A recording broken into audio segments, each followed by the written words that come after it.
Hello and welcome to another edition of Nation Building. On this program, we examine the political, social, and moral issues in the leadership of the Bahamas.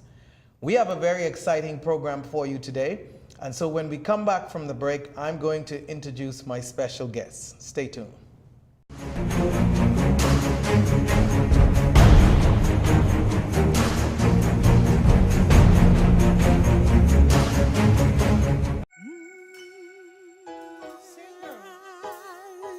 It's a new day. This is our new day. And in the blue glow of the morning, there's still time to reach back into our dreams. To become dreamers in the daylight. And live our lives and hopes with open eyes. Yes! This is the day to do the things that will fill our lives with joy and with love. Dreamers in the daylight. Anything is possible. This is our new day. We are alive.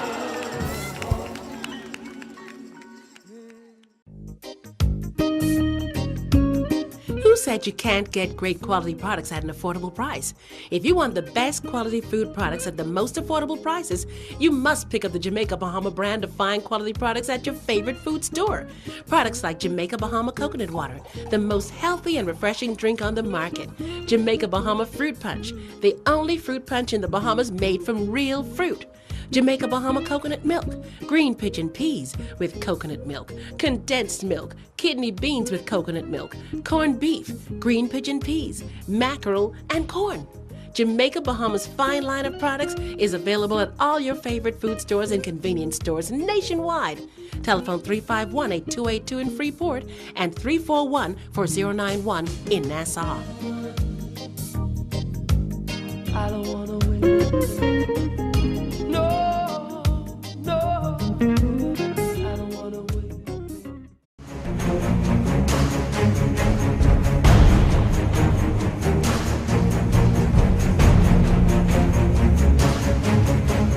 Welcome back to Nation Building. I'm your host, Winston Pinnock. And on our program today, we are going to take a somewhat of a look back very slightly at the 2017 general election, the results, but more so we're going to look ahead, which is most important, on what the new administration, the Hubert Minnis administration, has planned for us. We've just come out of the recent budget debates, and so there's a lot on the table. There's a lot the new administration has ahead of them. Of course, we wish the new government administration well. It is our hope that they would correct what they campaigned on in the political campaign on that needed fixing in our country. And of course, everybody wants an improved economy for the Bahamas moving forward.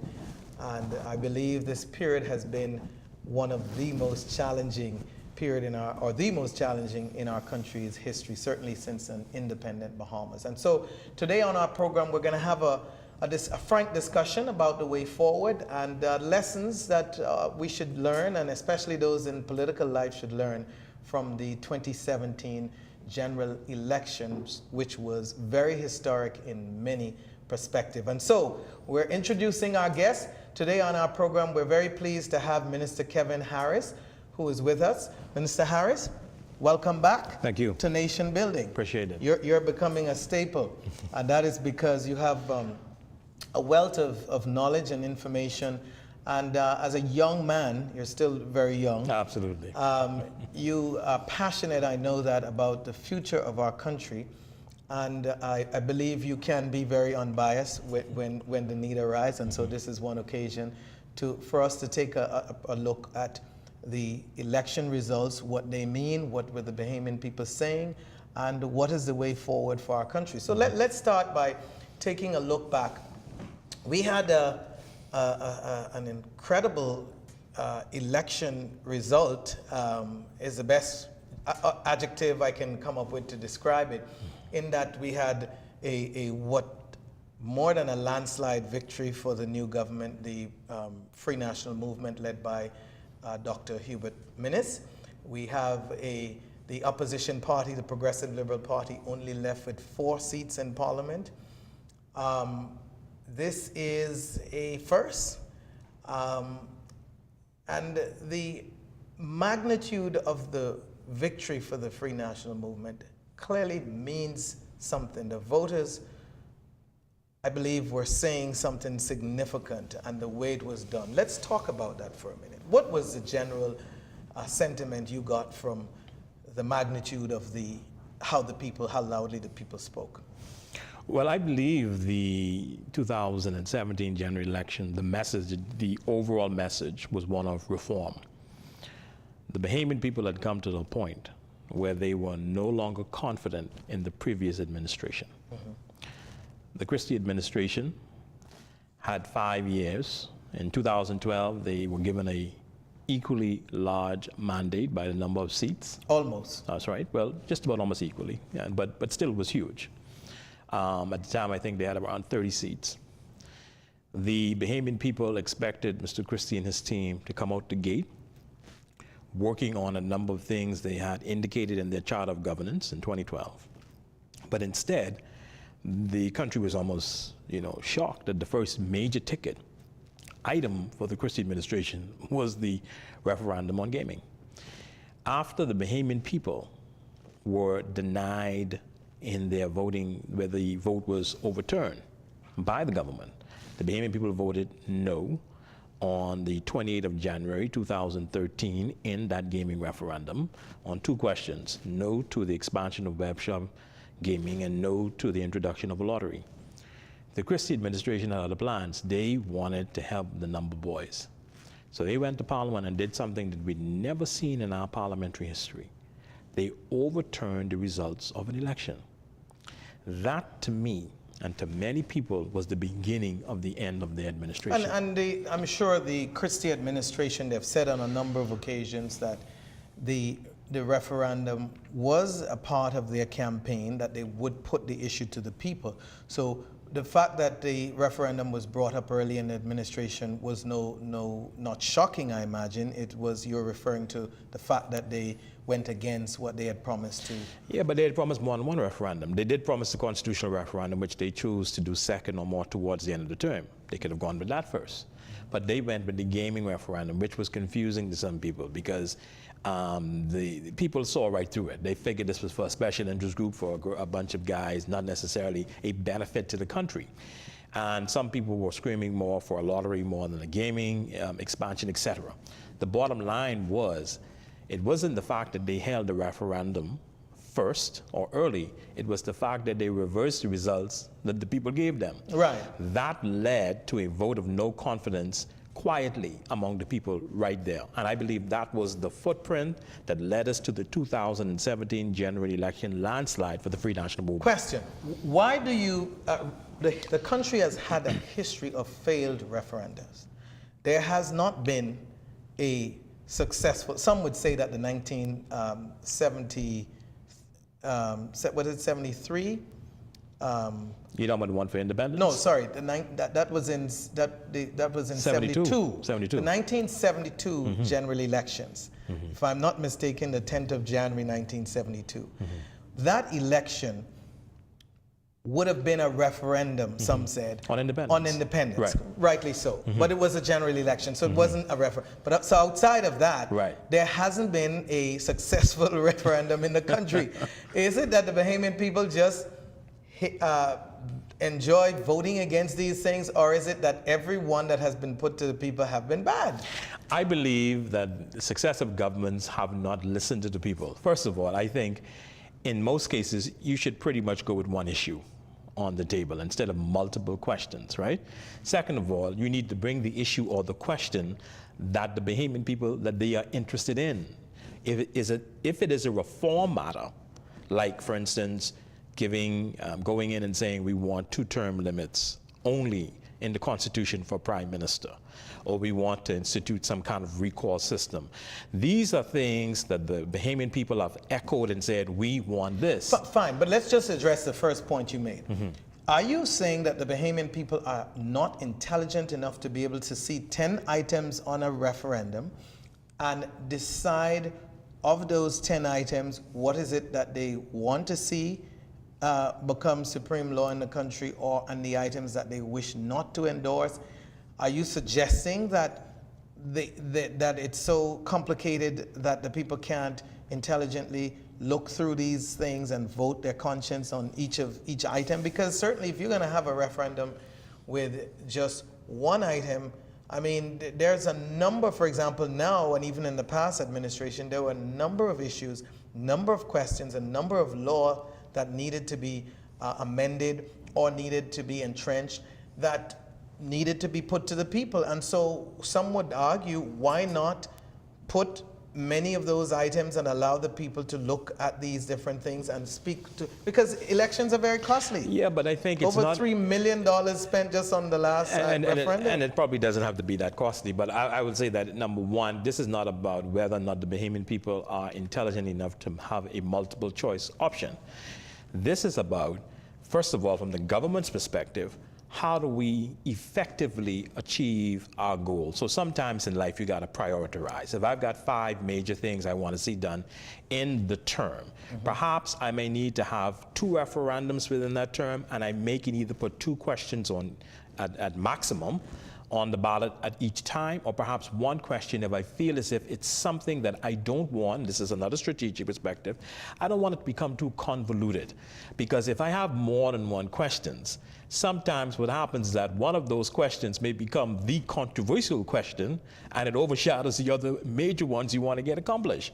All right, and so if you have more than, say, 2, you could end up with your opposition finding a way to strategically speak to the masses and say, I want to build mistrust in one of these questions because I don't want to see the government succeed, and you could end up losing the whole thing. Minister Harris, I've heard you, but haven't we come, and aren't we coming to this place of maturity where we can look at issues, intelligently analyze what we want and what we don't want, and vote for and against these issues? And secondly, why is it that opposition parties, whether it's the PLP or the FNM that has been in office and taken turns at playing the opposition role, why is it that they have consistently gone against issues that are good for the society? For example, in the 2002 referendum that the Free National Movement brought up, there were a number of items there, for example, the issues with the courts, with the age for judges. There are a number of things that, the gender equality issue, there are a number of things that people said they didn't have a problem with. In fact, they supported.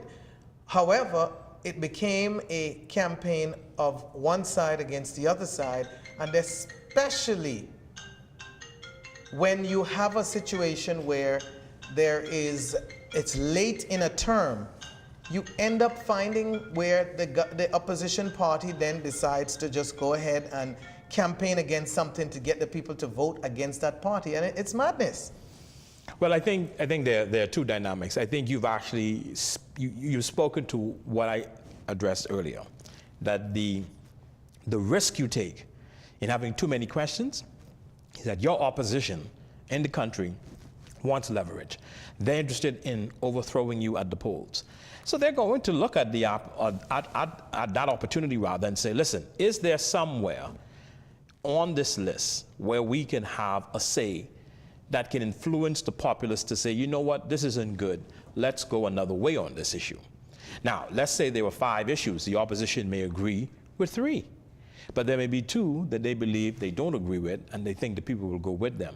That is again why I have said. So it's all politics at the end of the day. Unfortunately, it has come down to that, and that is sad, isn't it? Okay, let's say, for instance, 2002, and it is sad, but let's say 2002, if the only question was the age of a judge being able to sit, you really think that was going to be an opposition matter? Hardly. It would have probably passed. So when you have issues that you really want to successfully placed in the constitutional advance, if there's a constitutional referendum, then you need to be deliberate in how you approach it, particularly since you've seen the pattern of how our people have approached these referendums. I don't believe, however, that if the Menace administration moves forward with, for instance, the question of term limits for Prime Minister, I could not see that being defeated.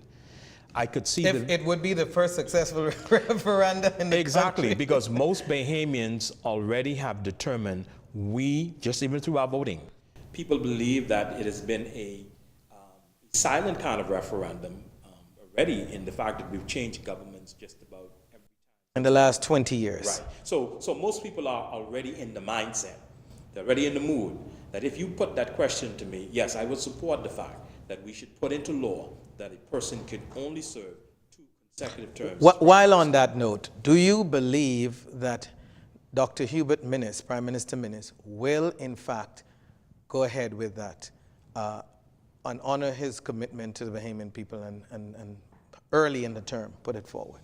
Well, I think whether it's early or late in the term, I think he's going to do it. I believe that he will honor his word. I believe it will be to his advantage to honor his word. Because if he does go ahead with it, it will certainly say to the Bahamian people, here's someone we can trust as a leader. This is a big ticket item they promised during the campaign. He's delivering on it. You're watching Nation Building. I'm your host, Winston Pinnock, and we'll be right back after these messages.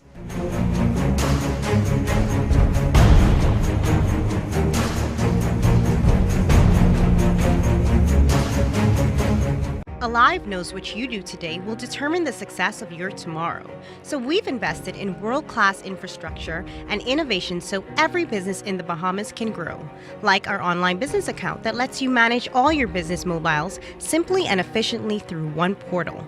From adding users and numbers to drilling down where you can view details of individual data, calls, and texts to providing an immediate overview of usage month on month, we put you in control.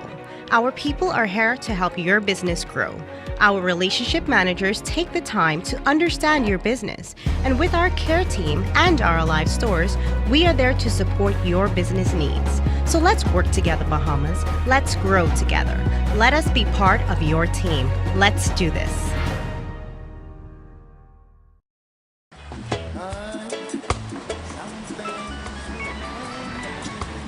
Hello. Did you get it? Yes, baby. I got it. Don't come home without it. These arms of mine, they are yearning for wanting you.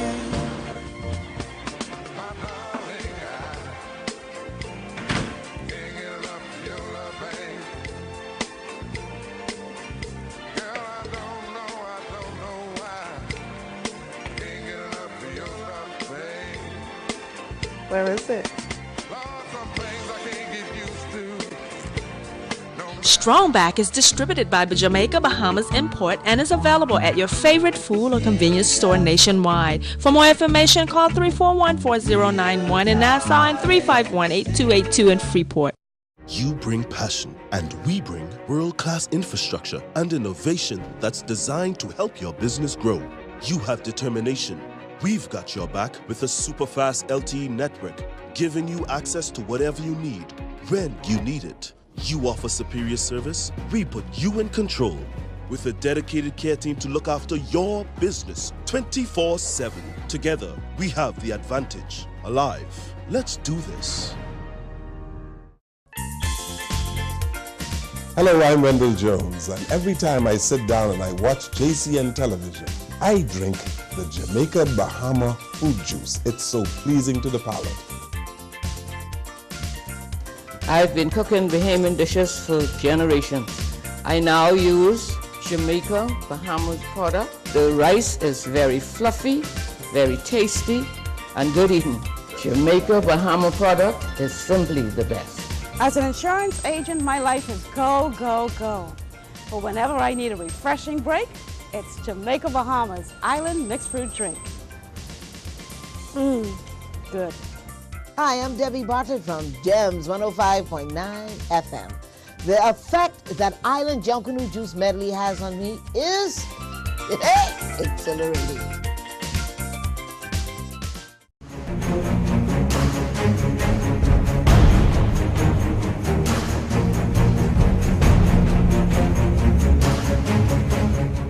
Welcome back to Nation Building. I'm your host, Winston Pinnock, and today we're having a conversation talking about the impact of the most recent general election, the 2017 general election, and the way forward. As we open this segment with Minister KevinHarris, want to make pick up from where you left off, Minister Kevin, but want to talk, I want to mention something that caught my interest in an op-ed piece in the, I think it was the National Guardian. Former senior parliamentarian and in the Progressive Liberal Party, Mr. Phil Galanis, in his piece, said something that I found quite interesting. His view was that the Progressive Liberal Party's devastating loss in the general election was due to the party's ignoring the views of the Bahamian people, allowing ministers to do, in his words, whatever they wanted to, whenever they wanted to, however they wanted to, without fear of being penalized. Do you share his sentiment?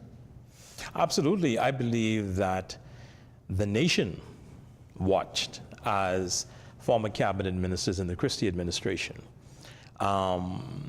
seemed to be unchecked and seemed as if they were not being chastised when wrongdoing was being brought to the surface. There were a number of issues or a number of opportunities where the former prime minister had a chance to demonstrate leadership by reining in some of his cabinet ministers and being able to say to the country that it is country above these individuals, that their behavior is not acceptable. Some of the decisions, he didn't even shuffle the cabinet, which he had an opportunity to do. Well, I mean, some would argue that that's not necessary to have good governance. I think so. In this case, it may have been, though, because he had an opportunity to even switch out. I mean, it's like a basketball game. Sometimes you bring in some of the fresh players, maybe when some of the guys need a rest. So if you've got one or two cabinet ministers that are not performing well and that are bringing embarrassment to your administration, sometimes you may need to go to your bench and bring up one or two of the newbies and allow them a chance to perform and to give them some experience and to say to the country, I am prepared to do what's necessary on behalf of this country, not just to keep myself where I'm at or to keep them, meaning the former cabinet ministers, where they're at. And I believe that he made the wrong decision in trying to ignore and bypass the behavior and some of the big decisions some of these cabinet ministers did. I would say there is a sentiment that Perry Christie, former Prime Minister Christie, has a track record of having cabinet ministers in place for the full duration. In his previous term, he pretty much did the same thing. Unlike someone like a Prime Minister Ingram, former Prime Minister, or former Prime Minister Pinlin, that had a habit of shuffling the bench, as we say, throughout the term, sometimes twice or three times, I believe, on occasions. At least some of the cabinet has been shuffled. And so he has a track record, if you will, of leaving his ministers in place. And some argue that it is good for continuity, for works that were being done, projects that were being carried out. You have people who are in place who know the runnings of those ministry and can get on the ground and get running right away. For example, even the first Christie administration, you had Minister Fred Mitchell in Foreign Affairs, and there are others who came back in the second term. So not only did they serve throughout the first term in those positions, but there can be some value to that, experience and so forth. However, your point is taken, and I believe the majority of people very well may share your view that it added to the perception of corruption and the people basically, I guess, owning these ministries, if you will, ministers being so comfortable that they it might have served them well if there was. The country didn't benefit from new ideas. Let's say, for instance, in 2002 to 2007, you had ministers in certain portfolios, and then you put them right back in 2012, right? Well, what new, fresh ideas? Wouldn't it have been better if the former Minister of Foreign Affairs was given a fresh, new portfolio to demonstrate his effectiveness and skill set, maybe somewhere else, and perhaps the former Minister of Aviation, she could have gone somewhere different in the second term, perhaps to lend her skill set and to see how she can bring reform to those areas. So I didn't necessarily agree that was the best decision based upon continuity. Also, you've got to remember now, when you have blatant infractions being committed, where, for instance, during the second term, there was this story that one cabinet minister who sat in the position on one day for another cabinet minister granted a nollie, for an example. Well, that was very disconcerting, and it was very problematic. A lot of people didn't like it.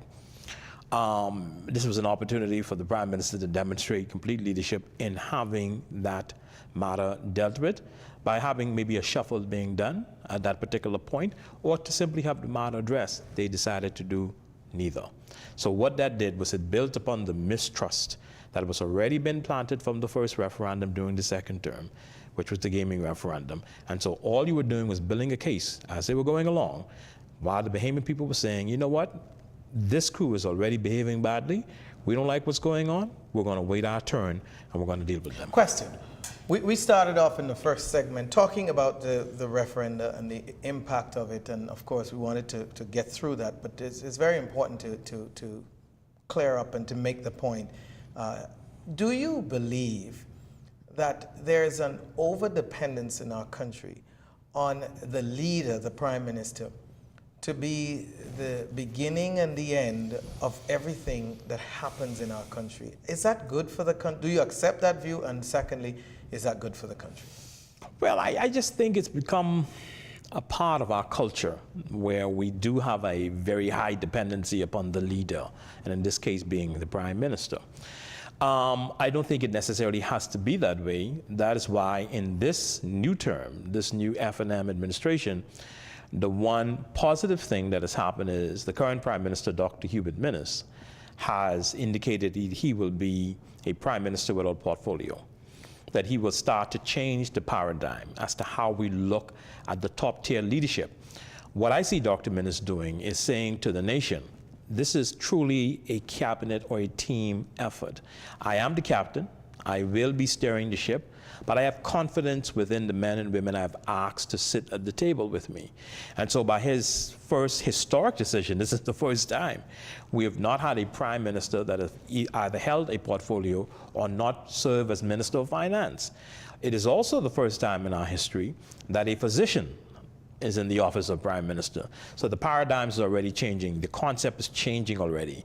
And so I don't believe that it has to be that way, where the country just only sees the Prime Minister as the only person that can bring about results or reform. Yet others argue that having no portfolio is simply a means by which you have the opportunity to meddle in every ministry.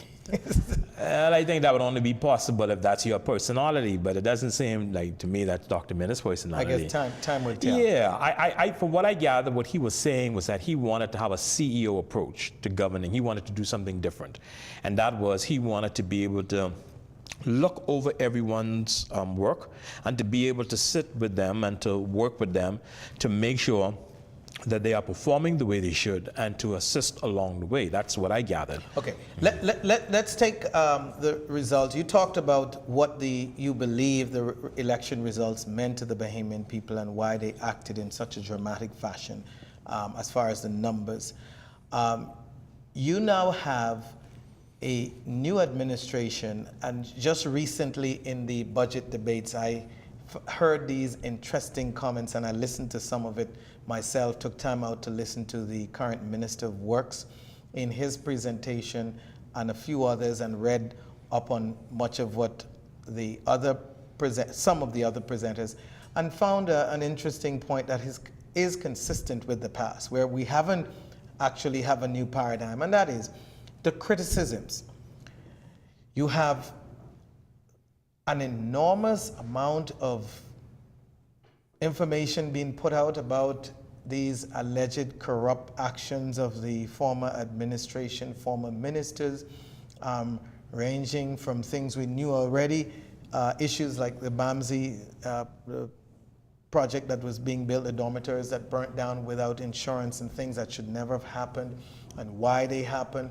to any number of other what some may call scandals or others may refer to as negative, having a negative impact on what the past administration, leases, or just gory stuff coming out. I mean, just a lot of mess. And so these are being fleshed out on the 4 opposition members, and they're literally seemingly drowning under the weight of all this barrage of information and revelations about what appears to be corrupt activities.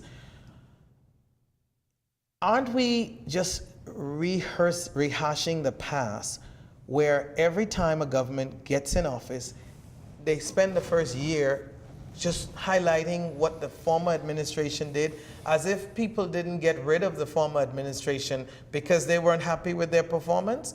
What benefit is there to the country to continue this, which has been done by both parties, dwelling on what the failures of the past, the government administration that was removed from office? Is that beneficial to the country? I think what's important is that the country expects a report card on the performance of the previous administration, particularly during a budget debate.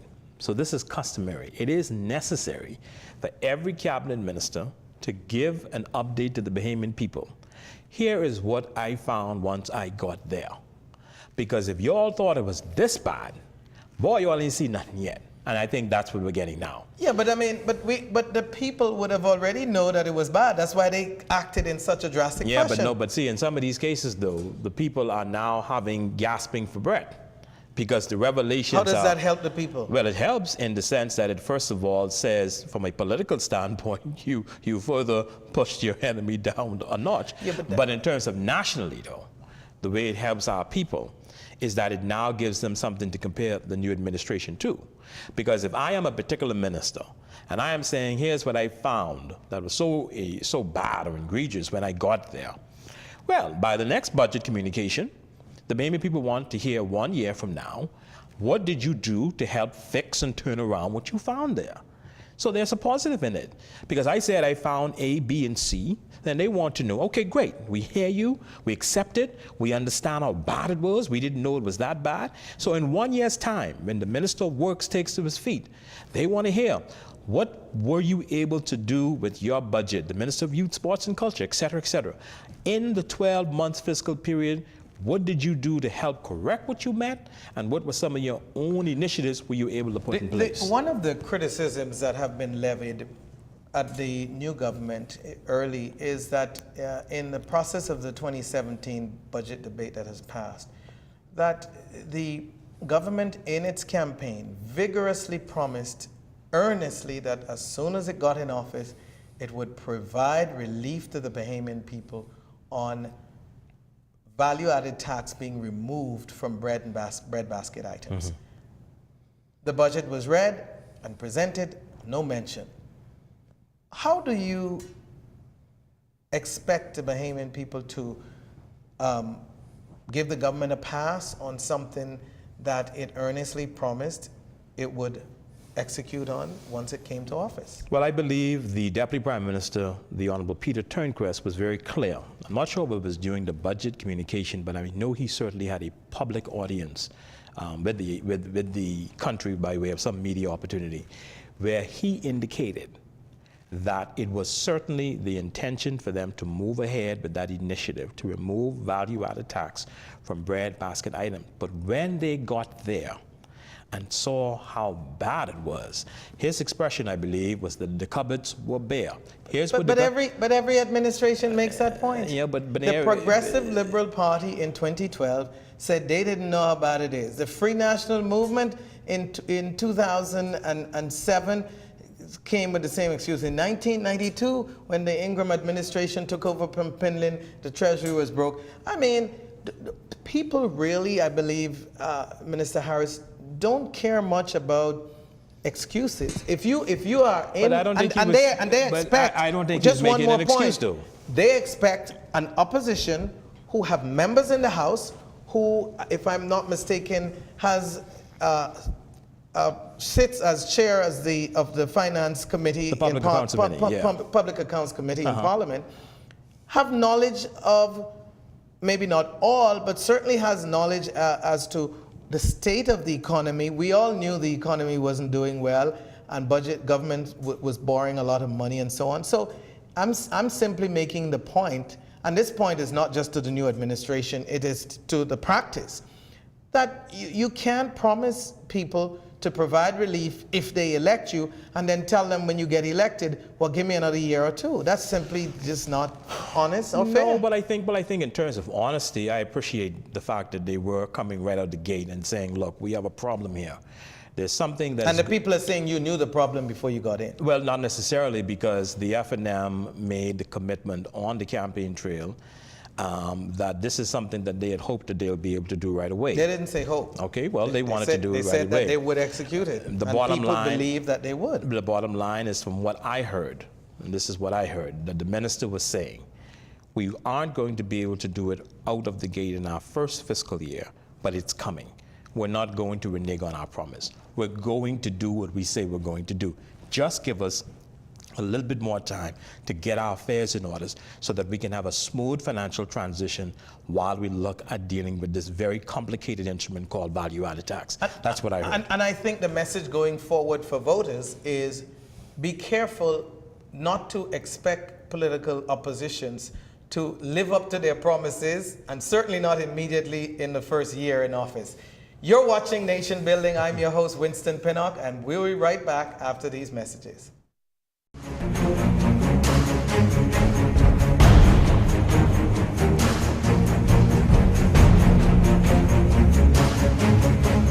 Alive knows what you do today will determine the success of your tomorrow. So we've invested in world-class infrastructure and innovation so every business in the Bahamas can grow. Like our online business account that lets you manage all your business mobiles simply and efficiently through one portal. From adding users and numbers to drilling down where you can view details of individual data, calls, and texts to providing an immediate overview of usage month on month, we put you in control. Our people are here to help your business grow. Our relationship managers take the time to understand your business. And with our care team and our Alive stores, we are there to support your business needs. So let's work together, Bahamas. Let's grow together. Let us be part of your team. Let's do this.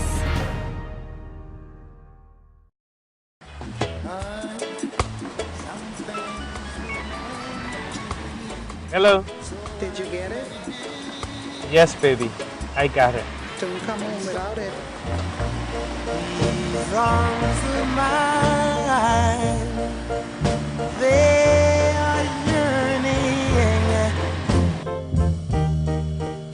yearning for wanting you.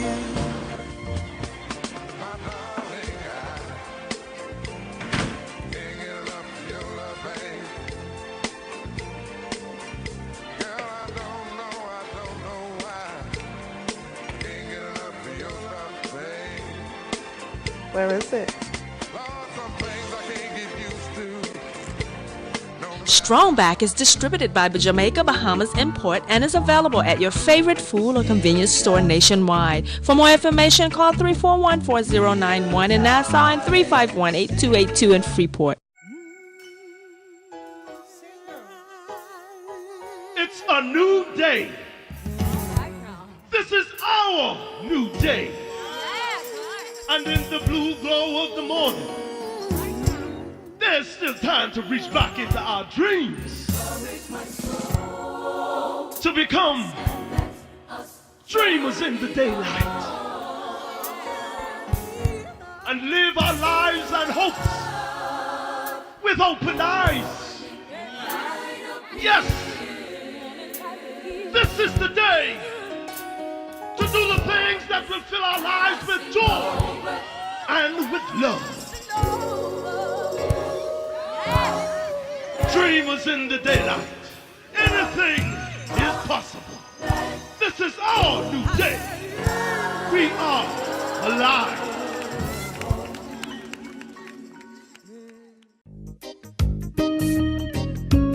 Who said you can't get great quality products at an affordable price? If you want the best quality food products at the most affordable prices, you must pick up the Jamaica Bahama brand of fine quality products at your favorite food store.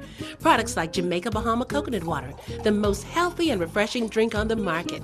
Jamaica Bahama Fruit Punch, the only fruit punch in the Bahamas made from real fruit. Jamaica Bahama Coconut Milk, green pigeon peas with coconut milk, condensed milk, kidney beans with coconut milk, corned beef, green pigeon peas, mackerel, and corn. Jamaica Bahama's fine line of products is available at all your favorite food stores and convenience stores nationwide. Telephone 351-8282 in Freeport and 341-4091 in Nassau.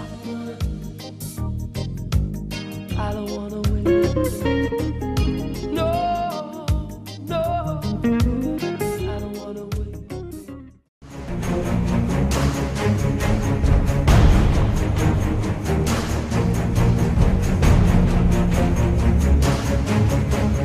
Welcome back to Nation Building. I'm your host, Winston Pinnock.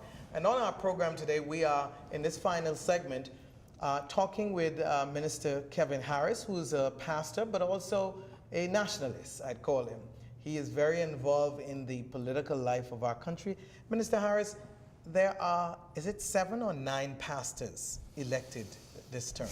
I think you've got the number, the range right. I can't recall the exact number, but in this administration, historically, I believe this is the first time that we've seen this many senior pastors or ordained ministers, pardon me, and senior pastors combined, involved in the body politics, and those, some of them now sit in the cabinet, and then there are those that are leading perhaps other areas of government and serving as members of parliament, and even some in the Senate. Coincidence or? I just think it's God. I don't call it coincidence. I believe that my late pastor, Dr. Miles Monroe, really gave us a snapshot through his prophetic utterances and words before he died, that we would see some things that we've never seen before, that we would see some new faces emerging. He could not have been any more true, because when you talk about seeing things you've never seen before, for the first time in the Commonwealth of the Bahamas history, a sitting prime minister loses his seat during a general election, never seen before. And history, I had on a previous program said it's never happened in the Caribbean. Only once in the Caribbean before have a sitting prime minister lost his seat in a very small Caribbean island. I think it was Grenada. Nation. May have been Grenada. And it certainly was shocking. No, I don't know of any honest analyst that expected the former Prime Minister Christie to go down in that fashion. Well, you know, when you think about it, there were some guys who are really the pundits on radio. They call the talk shows a lot. And even my good friend Charlie Moss, who ran for the DNA, they were saying for at least the last 2 years that this was going to happen. But history didn't support that. I mean, we've heard those talks so many times in the past. But not the way these guys were talking and doing. Even though history may have not supported it from a socio-political perspective, the bottom line was these were the guys on the ground. They were touching people. They were in the homes. They knew that the tide was shifting, but nobody was listening to them. So when the results came down, it was a revelation for some, but it was a confirmation for others. Let's move ahead and let's talk about the future of our country. Very important for us to look at what is ahead. Obviously, as I said in the beginning of the program, it is certainly our hope that the new administration have all the success in the world, because it's to our benefit as a country. Time will prove whether or not they've learned the lessons that we talked about so much in most of our segments so far of the past, and whether they truly become humble servants of the people, committed to being honest and doing what the people desire. But there are a few issues that has lingered for a long time. The issue of crime. There are we can go back to 92 and talk about promises made by the then new administration of the Free National Movement. When we had the chairman, Sidney Colley, of the Free National Movement on just before the election, he alluded to the fact that the Free National Movement was the last party in power to carry out capital punishment, and certainly it has been noted over the years a number of initiatives that that administration has done to stiffen penalty on serious crime, and the Progressive Liberal Party has also done their fair share of work in working on what they call swift justice, and done a number of good to help the country's court system and crime in general. However, it gets worse and worse, and you look at our society, you look at the United States and other places, and when you compare per capita, we are really doing worse than most people understand. And let me put some perspective to that. You have a city like Chicago with over 6 million people. I mean, you're talking about a population that, I mean, we would sit in as a fraction of their population. And when they have 1,000 murders compared to us with, well, their numbers are higher than that, but over 1,000 murders compared to us having 100 and some, that number of 120 or 30 or 40 murders might just sound like 130, but when you go and go to a city with 6 or 8 million people that's having 900 or 1,000 or 1,200 murders, you realize that just the sheer magnitude of the population compared to. So my point is, we're not doing well. And if you look at the examples of Trinidad, of Barbados, of Jamaica, you'll realize that they have gone that same road, being a touristic destination that people came to just frolic and to have a good time, and also to relax and be at peace and enjoy the tranquil environment that we have. And when you have this erosion, which started with the drug trade, but now has mushroomed into much larger than that. I mean, you just in the recently, I saw another headline where another person out on bail in ankle bracelets that got executed. I've always thought, by the way, that whole exercise, I think it was under the Tommy Turnquest administration, well, the Ingram administration, but Tommy Turnquest as minister, when that was instituted with this whole policy of electronic monitoring, I always thought it was nonsense. You know, for me, you have a major crime issue in your country, and you're coming up with all sorts of programs and plans that are nice ideas, but doesn't address the root of the problem and doesn't tackle the root of the problem. And you spend millions and millions of dollars doing what many people see as these fancy programs that don't really achieve the objective at the end of the day, which is to reduce crime. And so wanted to just ask you on the issue of crime, now I've said a lot, what do you expect of the government, and should the people of the Bahamas, the Prime Minister is on record in opposition to be saying, I remember his speech where he said, hang or hung, it don't matter. If they got elected, the Bahamian people should expect that there's going to be capital punishment being restored in our country. Is that realistic, Minister KevinHarris?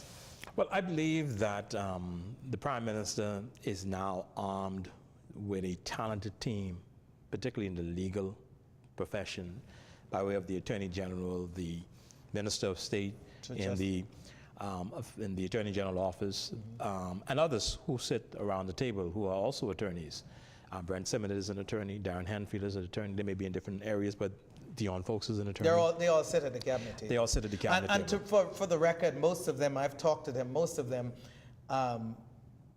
don't particularly share the country's, the majority of the population's view about capital punishment. Well, that's just for that may be a personal perspective, but as you've said, if there was a commitment made to the Bahamian people by way of the campaign, the Prime Minister then and his team will have to look to see what is our legal pathway to accomplishing this goal. How do we legally put in place the things that would make this a part of the reality for the Bahamian people?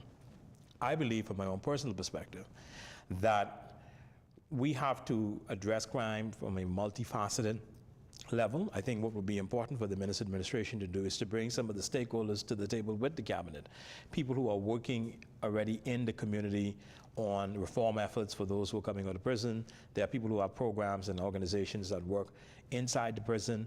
There are people who have been trying to do preventative things before men or women or young people go to prison.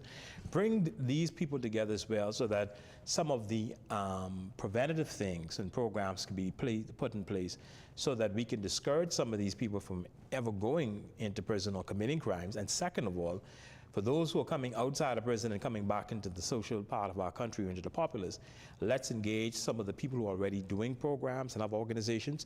Let's bring them a part of the government's initiative, the same way the Bush administration had a program geared toward faith-based organizations to help the social agenda of America. You can do the same thing so that those who are coming out, you can help reduce the rate of those returning back to prison.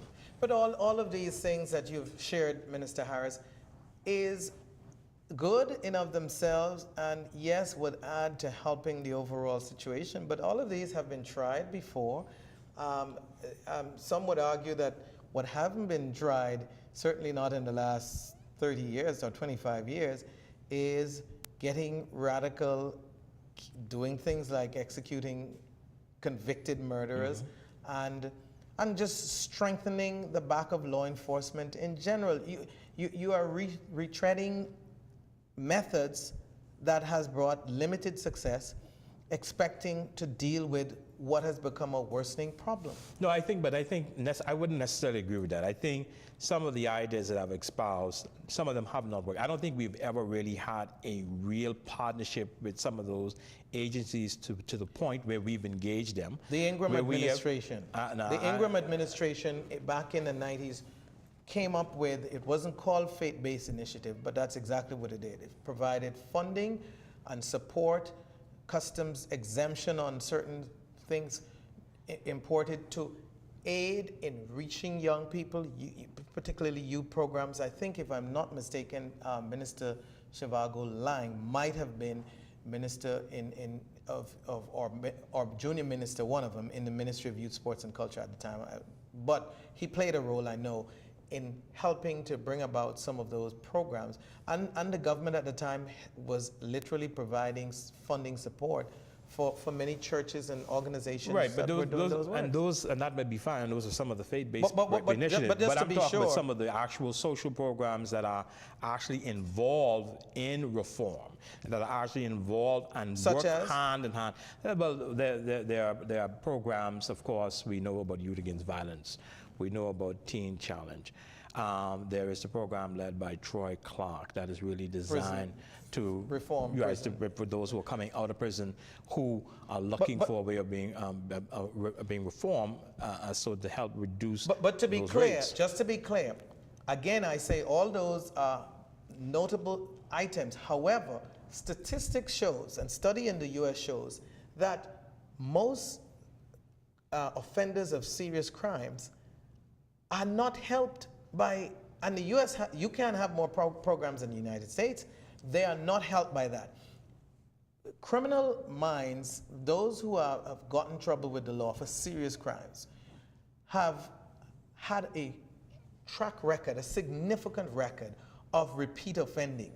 And most of these social programs seem to do better at helping petty offenders not getting into more serious criminal activities.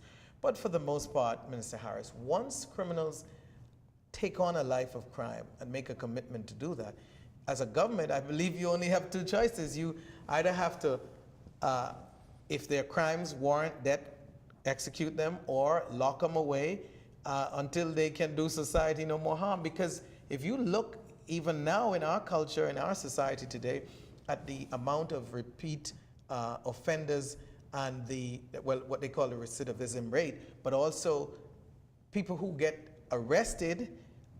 I like to say that people who get arrested for murder, a lot of them get let out on bail and they get executed within weeks. So society is taking justice into its own hands because government is failing. Well, that's what I'm saying. I think the big ticket item here is the issue of capital punishment.